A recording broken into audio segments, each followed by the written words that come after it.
Thank you for joining me today. It's Brian Gubernick, and welcome to the No Days Off podcast, where we believe that every single day brings a new opportunity to get better. So let's get into it. Today, I'm going to be discussing Elon Musk and specifically a failure or near failure that almost changed the complete trajectory of Elon's business career. Now, why am I talking about this topic? Last week, I was having a conversation with one of my business partners, and she had said to me, I don't know if everyone has the ebbs and flows, the ups and downs in business like I've been experiencing as of late.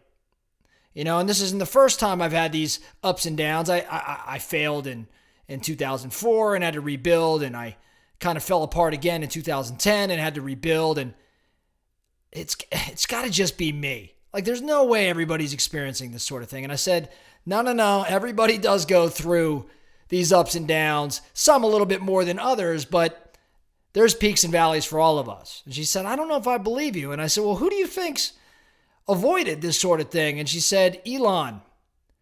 Elon has had an absolutely amazing career. Everything that guy touches turns to gold. And I said, I think you might have some of the story wrong. During the early days of SpaceX, Elon Musk had several instances where the company's financial situation was incredibly dire, so much so that it was going to potentially wipe out every single thing he had accumulated up until that point. He had to take significant measures to keep that company afloat. After founding the company in 2002, he initially invested, I think it was around $100 million of his own money into the company. Now, if you didn't know, Elon owned X.com that eventually merged with PayPal. And from the PayPal experience, when that company was eventually sold, Elon walked with a pretty solid chunk of change.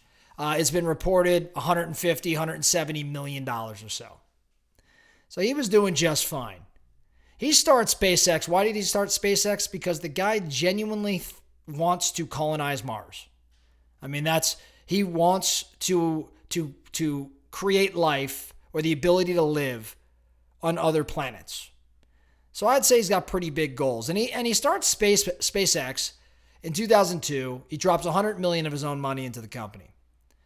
In the mid-2000s, so a few years later, SpaceX faces multiple launch failures, which not only hurts their progress, hinders their progress, but it creates massive financial loss. And by 2008, they had 3 consecutive launch failures, and the company was out of money, like literally out of money. As a matter of fact, if you read Elon's biography, at one point, SpaceX was down to its very last funds and was unable to secure contracts or investments or any money just due to the skepticism around their goals and the skepticism around their technology. Remember, they just came off 3 failures. And failures in that type of business are not minor. They're major. Musk struggled to meet payroll, and he had to make personal sacrifices to ensure the employees were paid. He actually sold personal assets of his own, including real estate, including, giving up some of his PayPal earnings to infuse capital in SpaceX just to keep it alive. And all he was trying to do was keep it alive for the 4th attempt at rocket launch. Their 4th launch attempt, SpaceX's 4th launch attempt, which was the Falcon 1 rocket, that was in September of 2008. It was literally a make or break moment for the company. Elon actually said that if the launch failed, SpaceX would have likely gone bankrupt and shut down. So the stakes were extraordinarily high. So let's just pause for a moment, okay? This guy goes out and builds a career as part of this PayPal explosion and financial windfall. Gets paid $170 million. Takes more than half of that, puts that into SpaceX, his vision, his dream. Other companies he was running. takes those dollars all the way down, literally all the way down, burns through all of that cash by meeting payroll, building rockets, doing all of these things that are not cheap, and has maybe like 2 more weeks worth of money to support payroll. He's selling his own assets to keep this company alive, and it's all coming down to the success or failure of this 4th attempt. Talk about going from the highest of highs to maybe not the lowest of lows, but I would say there's a little bit of stress there. Now, as the story goes, that 4th launch attempt of Falcon 1, it actually reached orbit on September 28th, 2008. And clearly, it goes without saying, that was a pretty pivotal moment for SpaceX, because that successful launch was a massive turning point in that SpaceX was now on the map, beyond on the map. They had done something that most deemed impossible. And as a result of that success, they got contracts from various clients, including NASA, for different satellite launches and cargo resupply missions and all sorts of other things that go on in outer space. So these contracts, it goes without saying, created much needed revenue, and maybe even more importantly, created confidence in SpaceX's capabilities. NASA continues to use SpaceX even still today. Now, he wasn't completely, out of it, right? Like out of, they still had challenges. SpaceX still has its ups and downs, but, they've reached some degree of stability today. Now, I started this story by talking about SpaceX 2002. 2008 is when he was barely meeting payroll. Think about how long those 6 years were.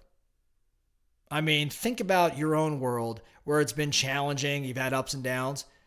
6 years is a lifetime.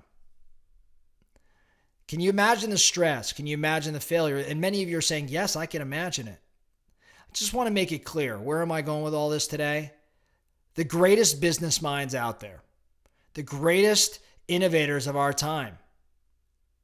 You take the Musks, you take the Gates, you take the Bezoses, you even look at the Buffetts, and I'll tell you what, you don't hear a heck of a lot around their failures or when they almost lost it all, but every one of them has a story like that. Look up Bezos. Look at how he was building that company out of his garage and how many times he was nearly extinct because of fundraising and the inability to get money to pull together. Take a look at it. And I bring this up today because I just want to point out that, again, that the best of the best still have these downward moments.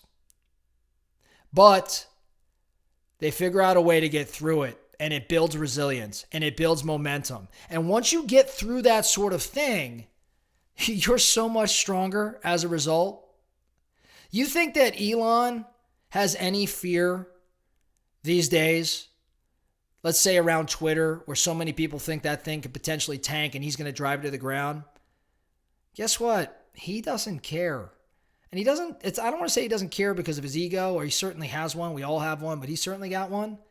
I'm telling you, he doesn't care because, man, that thing dropping a little bit is not anywhere close to the experiences he's had. He's worked on this resiliency muscle for over 20 years of his business career.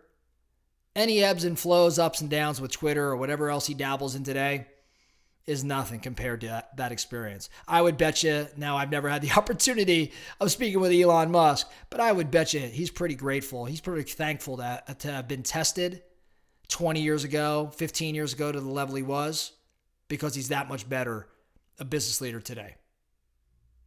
So there isn't a focusing question for you today. Instead, I want you to give yourself a little bit of grace. As you're striving to build a big business or a big world, recognize it's not all in the up all of the time. Over the course of time, the trajectory will be up, but the line on the daily, weekly, monthly, yearly base, that growth line, is going to be a lot of up and down just with the constant growth over the course of time. That's all I have for you today. The No Days Off podcast. Thank you so much for joining. And remember, every single day brings a new opportunity to get better. So let's get after it.